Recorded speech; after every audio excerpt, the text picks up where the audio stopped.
Facebook Partying 101. So thanks everybody that is able to join us for popping in right now. And like I said, if you have questions, just share them in the chat there. So that would be great. So Jamie, thanks for joining me. We are here today because we want to talk to you guys about some really important pieces that are going to really help you. A lot of leaders just came from the Leadership Summit that Home Office offered. And they had 3 sessions. And so if you're a leader, hopefully you were able to make it to a Leadership Summit. But one of the big key themes that we talked about there was strategy for our business. And I think that that applies to us as leaders, to our team, but it also can apply to you as a consultant with your business. So in thinking about strategy, we have to figure out, like, what is the goal that we're actually working towards, right? So the first thing that we want to share with you is about goal setting, because let's face it, why are we doing this if we don't have a goal? So one of the things that Jamie and I talk about, and some of the other gals that we pace with talk about, is having that happy goal, that super happy goal, and the rock star goal. If you are a member from Erin Burge's lineage, give a good shout out to Erin, because I know that she uses this thought process as well. So what is your happy goal? That's like, hey, at the end of the month, I'll be happy if blank happens in my business. Super happy is like a step up from happy. So, you know, hey, I'd be happy with that, but if I could get to here, that'd be even better. And then the rock star goal is like, hey, best of my months. This is what I'm going to be like, feeling like a rock star at the end of the month. So once you have that goal set, then we can start breaking down the days and the weeks of the month to figure out how are we going to achieve it. So this is where I'm bringing in my good gal pal, Jamie, because Jamie is going to help us with discussing that breakdown of the month. So Jamie, tell me, like, what do you specifically do when you take a look at your whole calendar month? What do you specifically do to, like, just try to start like that first initial planning phase? Thank you, everybody. Thanks for having me, Sherry. Okay, so when I look at my month, I hate scrambling at the end, and I don't like the last minute, like, panic. So I have, since I started, I learned early on that I wanted to front load my month. So when I'm setting my goals, I really want to hit my happy goal by the 15th of the month, because that gives me some time to, if something falls through, then I have time the rest of the month to make up for it, or to just add extra. So we had talked about the concept of an ice cream sundae. So the main part of an ice cream sundae is the ice cream. So that is your main party method. So I want to have my main parties, my main sales, whatever I'm doing, done the first half of the month. And then the second half of the month is more for the sprinkles, the extra things that might happen, maybe those random VIP sales or things that got added on last minute. And then the cherry on top, we might get some months if Home Office throws in an outlet sale or those early access events or things like that. Those are just kind of extras that you can't build your business on, but they're extra fun things to add on top. Love that. And I think really, like, focusing on those first 2 weeks of the month as your party weeks, that's huge. That's, you know, that's what we want to be striving for. And so when we're looking at planning what we're going to do after those 2 weeks, so we've done our parties, whether they're online party weeks, some people call them party weeks. If it's an online party week, do it in the beginning of the month. There's no reason to wait. You know, Jamie and I were talking too, like, I know I'm still anxiously waiting for my early access purchase that I made, thanks to 31 for giving that to us. But I know that I'm still waiting for that stuff to arrive. The only, like, new spring March stuff I have physically in my hands is a Miles of Style that I had from before, so it's not even in the right color. A thermal tote that I got for going to a Celebrate and Connect meeting, which is awesome because I love that they give us that product. And I have a shopper bag that I got from going to the Leadership Summit. So I think, you know what, that's okay though, because if I do an online party, can I talk about the other products that we offer? Yes, even if I don't physically have them in my hands just yet. I know that our backpack, the Adventurous Backpack, even though I don't have it, I know the quality is going to be great. I know that that I can speak to those prints, right? So I know what the black crosshatch is going to look like, and I can speak to those things, and I can talk about, you know, some of the features that, but just by reading the description. Our customers don't read the description. So if you know the descriptions of things, like I have, I recently purchased like the new spring product tags. Read these, study them, make it part of your like one night of the week when you're working on your business, and just kind of review like what comes in what print. Just knowing that little bit, doing a little bit of study work will set you up for a successful online party in those first 2 weeks of the month if your order hasn't arrived yet. Okay, so I love that. I love reaching your happy goal by the 15th. That's huge, because then you know that that second half of the month is going to be like creeping you towards your super happy and your rock star goal. So also, like, when you're closing those parties and getting everything wrapped up, that's where you're going to be able to then at the end of those first 2 weeks, you're going to be able to like reevaluate, right? So Jamie probably takes a look at her goal and says, okay, I met my happy goal. That's awesome. Or maybe she sits and says, shoot, I'm about $300 from my happy goal. So if I'm going to reach for my happy goal, because I want to be happy at the end of the month, right? What can I do in the second half of the month? So Jamie, any tips or things that like come to mind about what you might do in that second half of the month in order to maybe reach that happy goal if you by chance don't make it? Yeah, there's still time, second half of the month, that, well, typically what I'm doing is I'm following up with sponsoring conversations that may have started earlier at my parties earlier in the month. And working on if I have any of those other transactional type of sales. You know, I'm in a networking group. There might be some things that come from that get added on as the month goes on. Doing some pink bag calls, follow-up calls, that can often lead to more sales or more bookings. So I'm also thinking about the next month. So if I've partied the first 2 weeks of one month, and then I am maybe not partying as much the second half, because I'm booking and planning my next week and trying to always stay ahead of the game. I'm never stopping, but I'm just kind of front loading it and then adding on the extras as the month goes on. I love it. And I would imagine that throughout every day of the month, you're working on consistently posting engagement posts in your VIP group.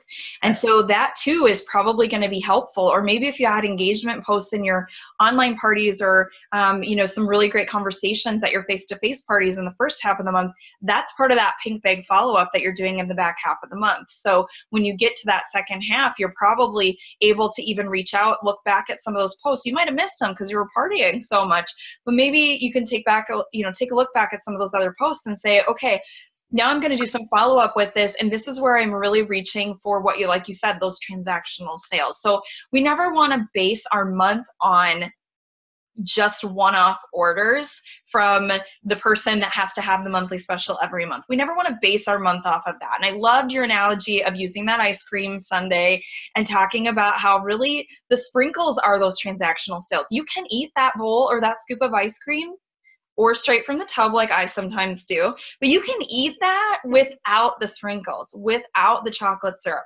without the cherry. Most months and most times that you sit down to eat your ice cream at home at night, you don't have a cherry in your fridge to just drop on.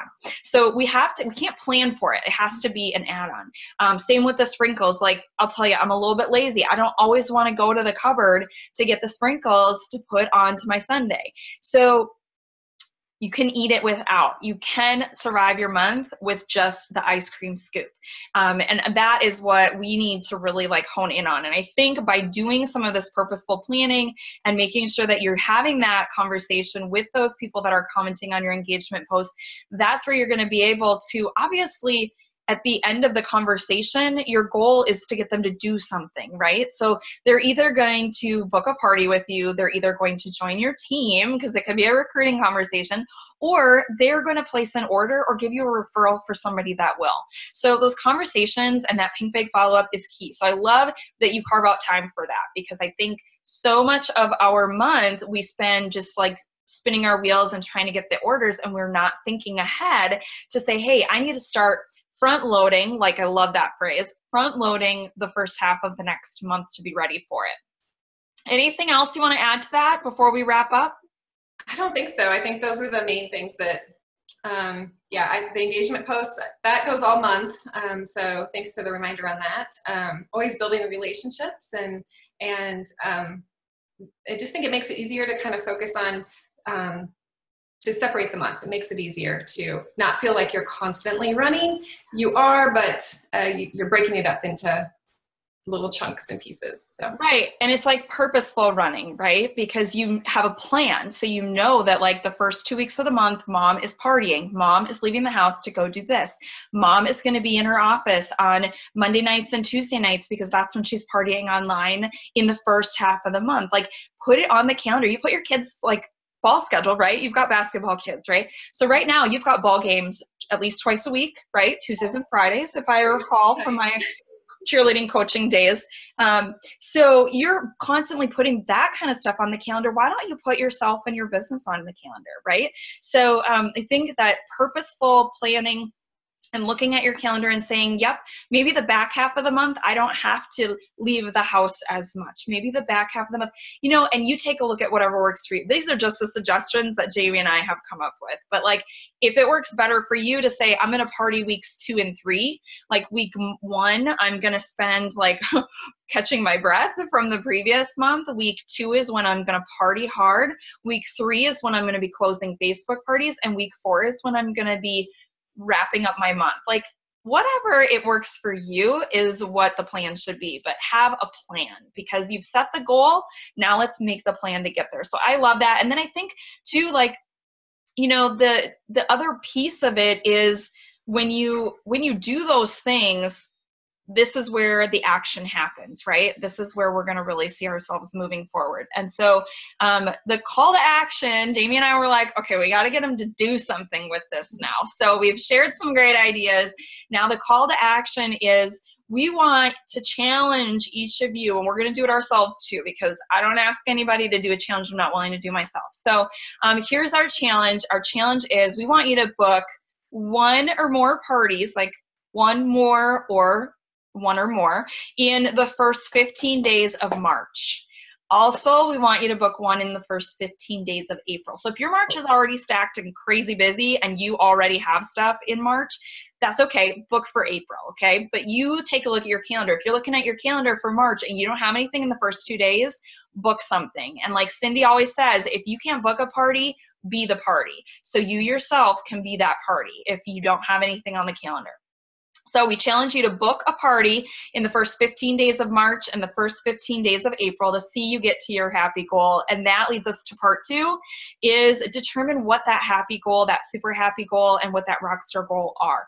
Because we know that we are going to be more purposeful in our business when we know what we're working towards.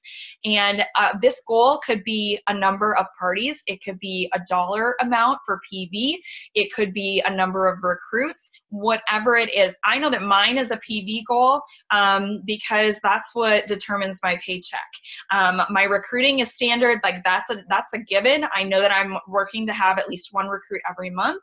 I don't really necessarily, I'm not as picky about the number of parties, but my PV goal is what I set for myself. So once you set that goal, determine what your happy, super happy, and rockstar goal are, I want you to then tell someone and write it down.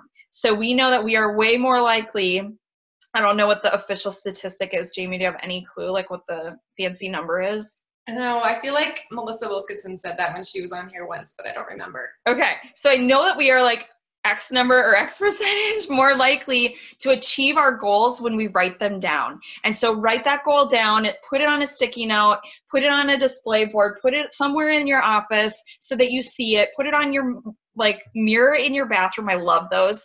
Just whip out the tube of lipstick and write directly on your mirror what that happy goal is, what that super happy goal is, and know what you are working towards, and then tell someone. Because like Jamie and I talk almost every day on Marco Polo. Jamie and Lori and Aaron Burge, there's a handful of us that are all doing what we need to do, but sharing it with others because that is key. Nobody wants to do this business by themselves. I'll just tell you that. If I were by myself, this would not be nearly as fun. And there are some things that Jamie does with her business and her team that I'm like, Oh my God, that's brilliant. I would have never thought of that. Like, why wouldn't I have thought of that? That's a great idea. And so I know that there's a lot of sharing that happens. And you know, what did you say earlier, Jamie? Like, because we kind of took a look at where you and Lori and myself were as far as K groups go. And so when we started this like race to K, the three of us were like, all right, well, here's what we need to get to the next K group. And I remember you saying, Jamie, that you were like, I'm so glad that like we shared that with each other, because I probably would have just settled with where I was at. Do you remember saying that? Yeah. Yep. Yeah. Yeah. I'm pushing harder because I'm like, oh, I'm talking to these girls every day. And, but it's a good push. Like I enjoy it. It's fun. It's not a bad, they're not making me, it's my choice. Right. Well, and I think it's just because it's fun, right? And so we're like cheering each other on and trying to figure out, okay, well, how much more do you need? Like, what's your update? Where are you at? How close are you to your goal? And then we can share ideas, right? And be like, okay, well, have you tried this? Have you tried that? And I think that's the power that comes with that accountability group. And so if you're really sitting here, like, just take a look at who you already talked to, because you probably don't have the term accountability, but you probably already talked to somebody on a pretty routine basis about your business. And I'll tell you, my spouse got tired of hearing about it. So I was like, gotta rally up the girlfriends, because talking to my spouse about it all the time, he's like, what do you need to do? Love him. He's super supportive, but your girlfriends and the ones that are running on the same pavement as you, those are the ones that are going to really be able to help you. So thank you so much, Jamie, for sharing with us. This was great. I loved having you share part of like just that breakdown of the month, because I think that's huge. And so hopefully a lot of people are going to be able to watch this playback. And I do see that Laura Baldwin shared a message with us about, you know, she just loves the idea of front loading the month and hopefully just wrapping up parties before the end of the month. Yes, how amazing is that, to not have to worry about connecting with those hostesses at the end of the month. I mean, I tell you, waiting until the last day or two, especially on the switch of a catalog change, has got to be pretty stressful. So be purposeful about your month, set those goals, and remember, the scoop of the ice cream is really what's going to fill the bowl and fill your cup. So thank you guys so much. Thank you. Bye, guys.